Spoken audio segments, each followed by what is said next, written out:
Hello guys, welcome है आपका खुशबू biology learning में। तो पिछले वीडियो में हमने स्ट्रक्चर माइक्रोस्पोरेंजियम यहाँ तक तो हमने पढ़ लिया था। आइए हम नेक्स्ट टॉपिक करते हैं, माइक्रोस्पोरोजेनेसिस।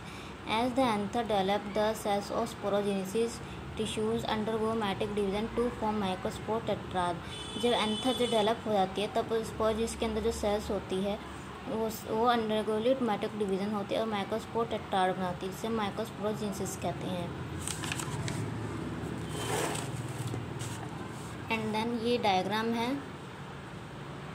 फर्स्ट डायग्राम है यंग एंथर का एंड सेकंड डायग्राम है माइक्रोस्पोरेंजियम का। तो ये दोनों डायग्राम बहुत इंपॉर्टेंट जो एग्ज़ाम में आ जाते हैं। Each cells of microsporogenesis tissue is capable for of giving rise a microspore tetrad. मतलब कि स्पोरोजेनेसिस जो है के अंदर जो सेल्स होती हैं हर एक सेल कैपेबल रहती हैं माइक्रोस्पोर टेट्राड बनाने के लिए। पोलन पोटेंशियली एक माइक्रोस्पोर सेल्स के अंदर होती हैं।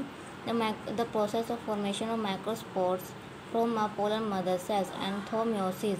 जब माइक्रोस्पोर्स के अंदर म्योसिस होती है तब पोलन मदर सेल्स बनती है, जिससे माइक्रोस्पोरोजेनेसिस कहते हैं। The microspores as they formed are arranged in a cluster of 4 cells। जब माइक्रोस्पोर्स जो है जब अरेंज्ड होती है 4 सेल्स क्लस्टर्स बना लेते हैं, जिसे माइक्रोस्पोर टेट्राड बोलते हैं। The anther mature and dehydrate. जब एंथर मैच्योर और डिहाइड्रेट होती है तब माइक्रोस्पोर डिसोशिएट और फॉर्म ईच अदर, एक दूसरे को डिसोशिएट करते हैं and develop into pollen grains करते हैं। Inside each microsporangium, several thousands of microspores pollen grains are formed that are released with a descent of the anther। माइक्रोस्पोंज के अंदर से बहुत थाउजेंडली माइक्रोस्पोर्स बनते हैं और फॉर्म बनते हैं और रिलीज होते हैं with dehiscence of the anther से। Pollen grains are represent the male gametophyte. Pollen grains male gametophyte को रिप्रेजेंट करते हैं। Pollen grains are generally spherical. Pollen grain generally spherical रहती है, सर्कुलर रहती है, measure about 25-55 metres in diameter रहती है। It has a permanent 2 layer से बनी हुई होती है। पहली होती है हार्ड लेयर, जिसे मेक्साइन कहते हैं, made up of sporopollenin which is one of the most resistant organic material. इसके अंदर एक रेजिस्टेंटली ऑर्गेनिक मटेरियल पाई जाती है। It can be withstand high temperature and strong acid. इसके अंदर पोलन ग्रेन जो है यानी कि हार्ड लेयर जो ये हाई टेम्परेचर और स्ट्रॉन्ग एल्कलाइन में भी रहती है। No agents that degrade sporopollenin is so far. इसके अंदर कोई भी स्पोरुलिन होती है।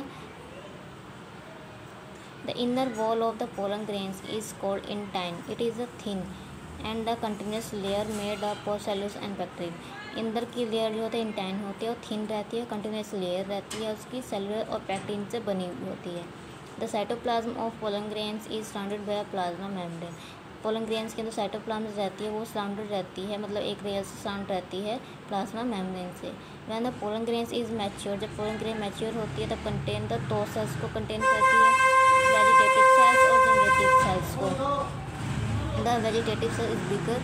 वेजिटेटिव सेल जो बड़ी होती है, has abundant of food reserves. इसके अंदर जो फूड मतलब स्टोर होते हैं। एंड लार्ज इरेगुलर शेप होती है न्यूक्लियस की।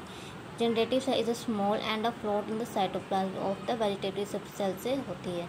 इट इज स्पिंडल शेप की होती है, दैन साइटोप्लाज्म में रहती है, एंड न्यूक्लियस रहती है। अब इम्पोर्टेंट लाइन है, in over 60% of angiosperm pollen grains are shape 2 cell stage. यानी कि 60% एंजियोस्पर्म जो है वो 2 सेल स्टेज बनाती है और बाकी की जो 40% स्पीशीज़ जो है 3rd सेल स्टेज बनाती हैं। ये बहुत इंपॉर्टेंट जो नीट में पूछे जाते हैं। Pollen grains of many species cause several allergy and bronchial affection in some people, leading to chronic respiratory disorder, asthma and bronchitis। Pollen grain जो है कई तरह की स्पीशीज़ में पाई जाती हैं और ये एलर्जी, ब्रोंकियस जैसे कि कोई भी डिसऑर्डर्स की बीमारी जैसे अस्थमा, ब्रोंकियोस। पैक्समेनियम और carrot grass came into India and contaminate with important weed से ये फैलते हैं। Pollen grains are rich in nutrient. Pollen grains में न्यूट्रिएंट्स पाए जाते हैं। It become a fashion in recent year to use pollen tablets are food supplement. इसका सबसे ज़्यादा पोलन का जो है टैबलेट यूज़ में सप्लीमेंट फूड किया है। वेस्टर्न कंट्रीज़ में the large number of pollen products बनते हैं टैबलेट या सिरप्स के फॉर्म में। pollen consumption has been claimed increase the performance of athletics and race horse. Athletic और रेस हॉर्स के लिए पोलन टैबलेट्स की ज़रूरत होती है। When once they are shed, pollen grains have to land on the stigma before loss availability. If they have to bring about fertilization. जब pollen grains पे जब स्टिग्मा पर लैंड होती है तब लॉस ऑफ एबिलिटी यानी कि ज़िंदा रहती है। इफ़ दे आर बिंग तब वो फर्टिलाइजेशन करती है। The period of pollen grains remain availability